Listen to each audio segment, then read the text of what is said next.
Spoiler alert, spoiler alert, spoiler alert. If I have to say it one more time, spoiler alert. Greetings and salutations. This is your girl, Outspoken Diva. And let's have a talk about it, shall we? June 19th, in the United States of America, we know that as Juneteenth, especially us in Texas. Well, Black Barbie, a documentary, came out on Netflix, and I took some time to watch it. And that is what we're talking about. We're going to talk about the good, the bad, and the diva. Head nod to Black Nerd Comedy. Uh, of this documentary, Black Barbie.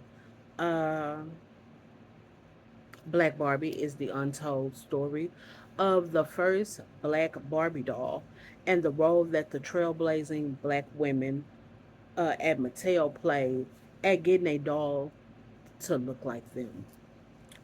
Uh, most ladies, I know I did. I played with Barbie. My relationship with Barbie is not like pop culture's relationship with Barbie. She's just a doll. I mean, she's, a fun doll, but she's just a doll. I've not based my body around her. I'm not, those kind of things. I do wear a lot of pink, so, but I mean, that's one of my favorite colors. I've never understood the relationship with people saying that she influences body types and body positivity and all of those type of things. Hold on, y'all, my light is acting up. There we go. If I kept my hand off of it, wouldn't have that problem with me. Because yeah, I play with Barbie, but I never owned a Cabbage Patch Kid doll. And what was Cabbage Patch Kids influencing? So I never understood, and I thought it was unfair that Barbie got this criticism and blame for something. And I feel like that's what the Barbie movie was trying to highlight. Yeah, y'all overthought Barbie. She was just a doll. Okay, all right. I mean, yeah, you want her to look like her, and that was the purpose of this documentary. But to sit there and say that she's influencing people and that was perverse to me. That's one of the perverse things about people put on the Barbie image. So I've had three Barbies. I mean, I had four Barbies. I had three black ones. The Making Magic Moves Barbie. I had one of those. She had like this. She was like wintertime dress, and she had this cape stole that had a hood, and you click this button in the hood. You let the hood back, and then you could put her brush in her hand, and she would, brush her hair. I had a Nigerian Barbie doll. I think I was in third grade when I got her. She was so pretty. No, no, I think I was in the fifth grade when I got her. She was so pretty, and she looked just like Vanessa Bell Calloway's character in Coming to America, and that's why I wanted her so bad. And she had at that time peplum skirts, peplum tops and skirts were out, and she looked very trendy, So um, and I had the Happy Holidays. I think it's the 1990 Happy Holidays. My uncle's widow, my cousin Mike and Elle's mom, bought that for me for Christmas one year. And yeah, and then I had I think fourth grade. My great aunt V bought me a white Barbie doll. So okay, uh, I don't know where Magic Moves Barbie doll were after a while. I don't know. Um, but I do know I cut her hair into a bob, so I might have got a little, carried away with her at one point. So, and she lost favor and she had to go to doll heaven.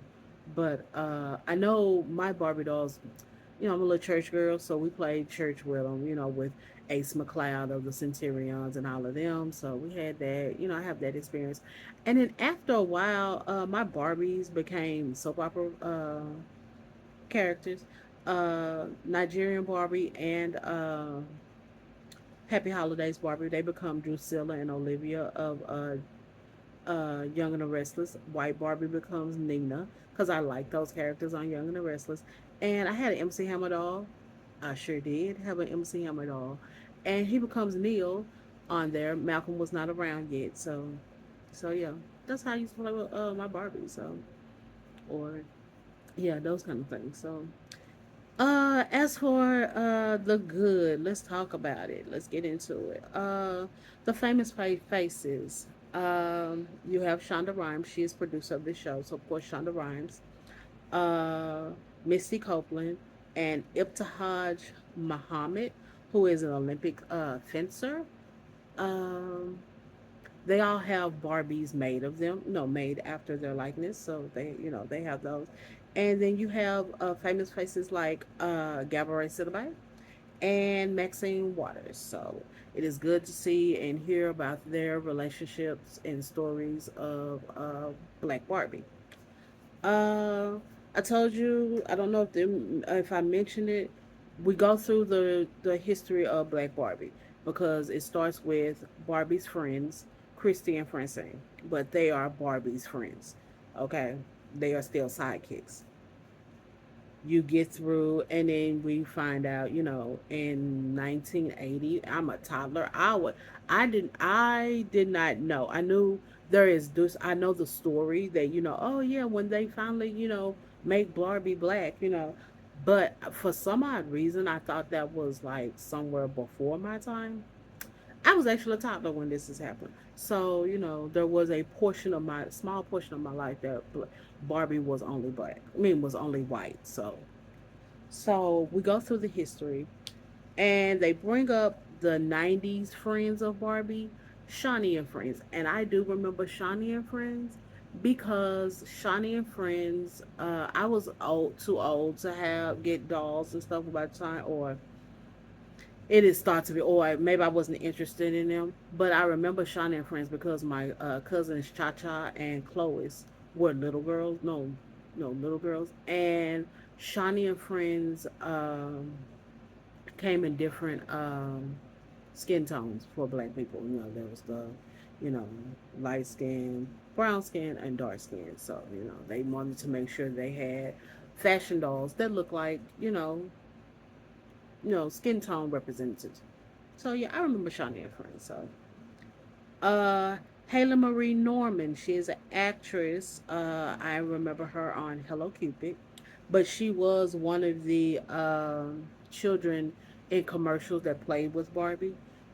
She talks about how now she makes sure that her white friends who are having daughters, she gives them a black Barbie so that they know that it's not just this one style of Barbie. So that's that was funny to me, and I thought it was a good thing. We can't expect people to have different see us in a different way if we black people don't provide them. So little white children don't know that there are black dolls if they never played with one. Okay, so that's my opinion, but and apparently Haley Marie Norman has that opinion also. Eventually they go through this talking to children about, like generation, I guess they're Y. Some of them are Y, and some of them are not Y. What's that? Z. That's what it is. Z. Y is millennials. Z and Alpha, mostly Alpha. How their relationship and how they see themselves with Barbie and stuff.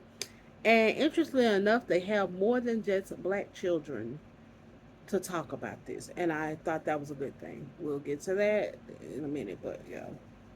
Um, I also like that they talk to Generation Z and Alpha girls about how they feel about the diversity of Barbie and how it's come along and all that kind of way. There's one young lady, she's older. She's probably like 12, 13, 14 max. And she's very candid on her feelings. And I appreciate that because we don't know unless we talk to them. And we have, and to me, the way it came out was a frank discussion, not watered down. Oh, yeah, and not some of these older ways that we have, or well, people, especially experts, have presented race. They just talk to them.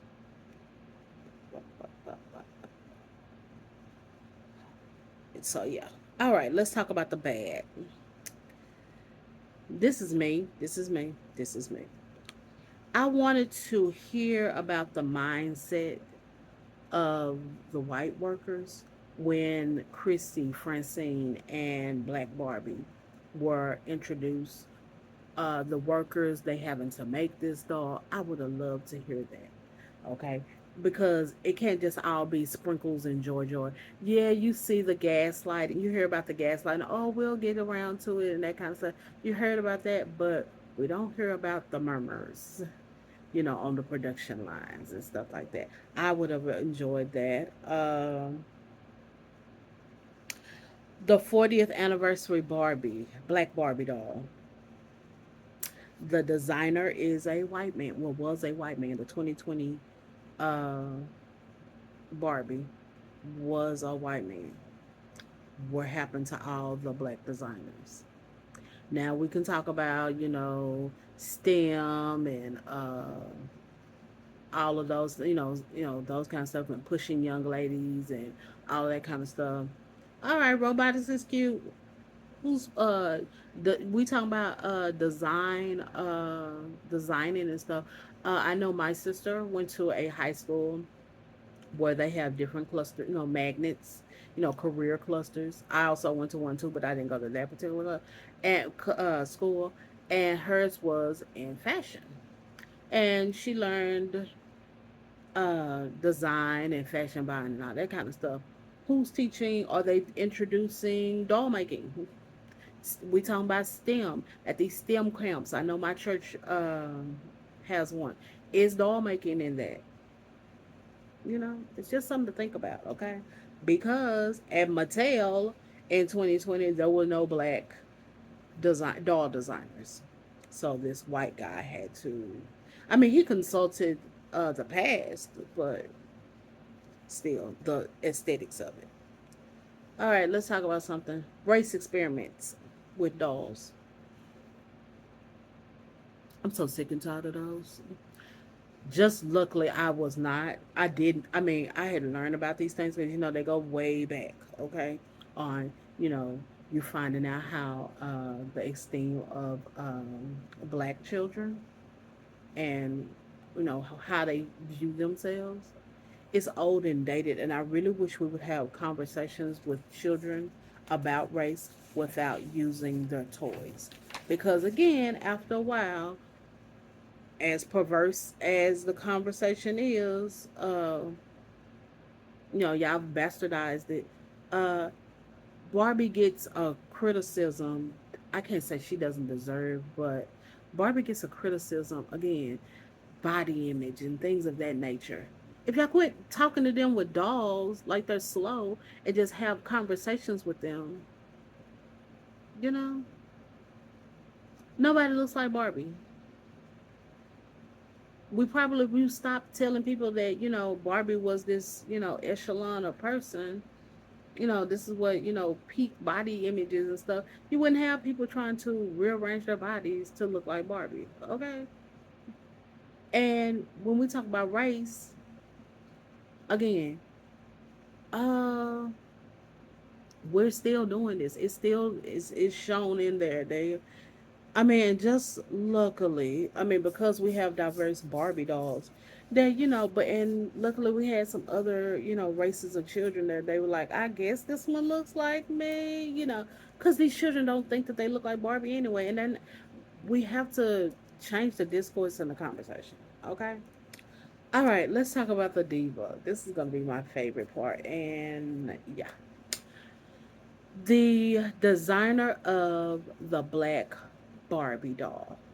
Her name is Kitty Black Perkins. Y'all, when I tell y'all, Kitty Black Perkins is something to look at. That is a pretty, beautiful woman. That is that is what I call diva. That is a beautiful woman. And I love when I see women or fashion people who look fashionable. I get tired of, the fashion experts of magazines, and they got their hair pulled back into a bun and they're wearing all black, or the fashion designer coming out on the runway and they look all drab and stuff like that. They may have good eye for talent, and for taste in clothing stuff, or the fashion critiques on these shows, and they just. But Kitty Black Perkins, even now in 2024, or I think they made this in 2021, she is beautiful. She is fashionable. She is when you say, "Oh, yeah, that's someone fashionable. That's a diva. That's someone who looks nice." Not, she's someone that, I want to bring on a show. I want them to bring on a show to talk about the runways and the not fat. What's the runway? The red carpets and things. She looks like she knows what she's talking about. Okay.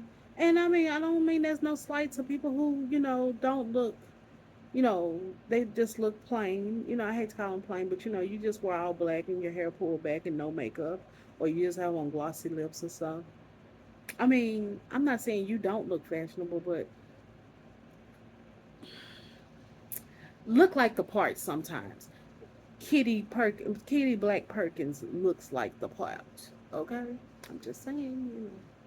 We talking about what we want Black Barbie to look like. Kitty Black Perkins looked like she knew the assignment. Okay. Ms. Beulah Mitchell. She is one of the other trailblazers. She came before Kitty Black Perkins. She was in the creation of Christy and Francine. Um, the documentary starts out. She is the aunt of the filmmaker. She's from Fort Worth, next door to where I live, Dallas. Um, we see her collection of dolls, and we talk about why she has this collection. Maxine Waters talks about her history with dolls growing up, and these are older ladies. And when I saw those dolls, I thought about, and it made me miss my grandmother. Uh, my grandmother has the same history. It made me miss my grandfather's sister, my great aunt B.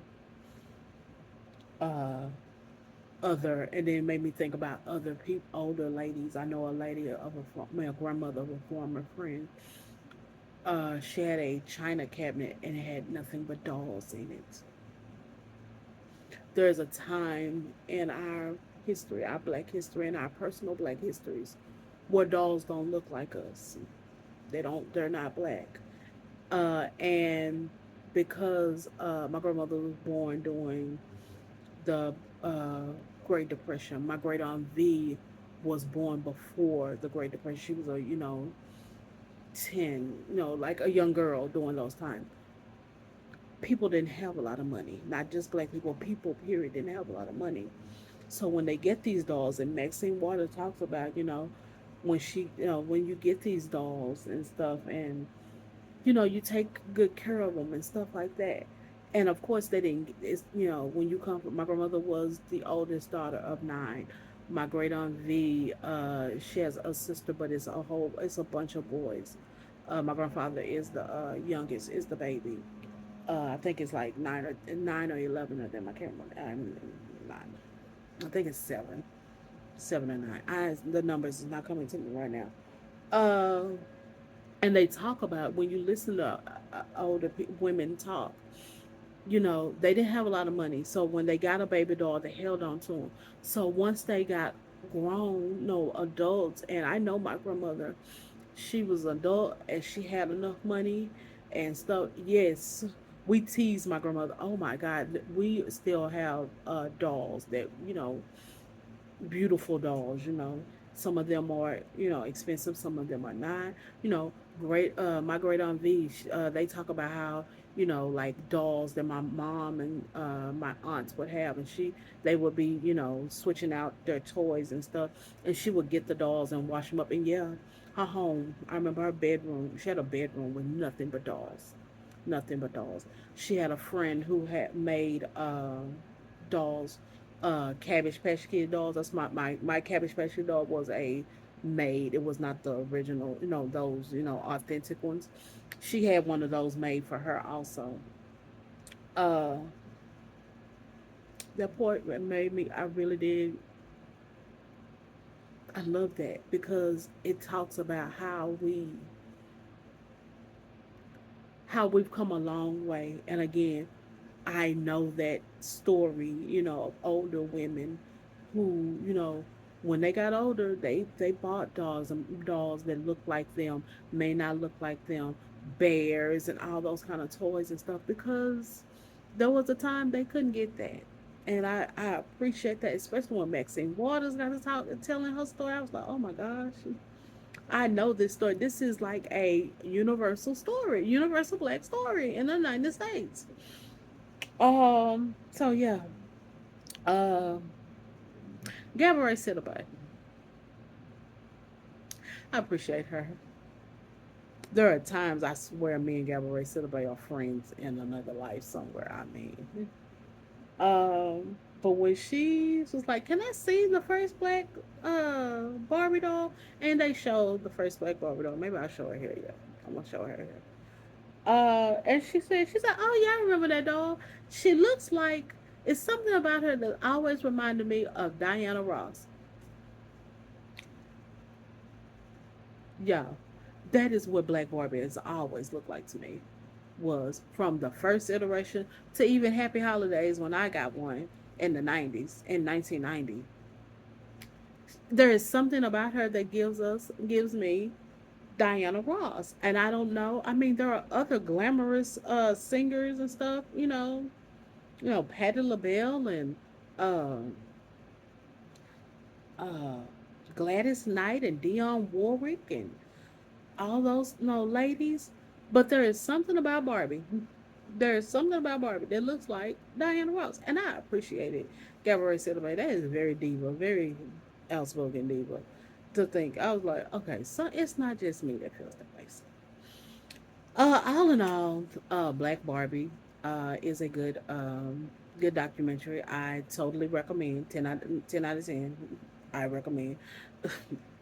I don't give it a 10 out of 10. I guess I give it a seven, a 7.5, 7.5. You know what? 7.75. That's what I would give. Okay, 7 and 3/4, 3/4 stars of that. So yeah, I mean it has its things that I told you I didn't like, but yeah, it's a good, and I have not even scratched with all of them. I told y'all some spoilers, but not.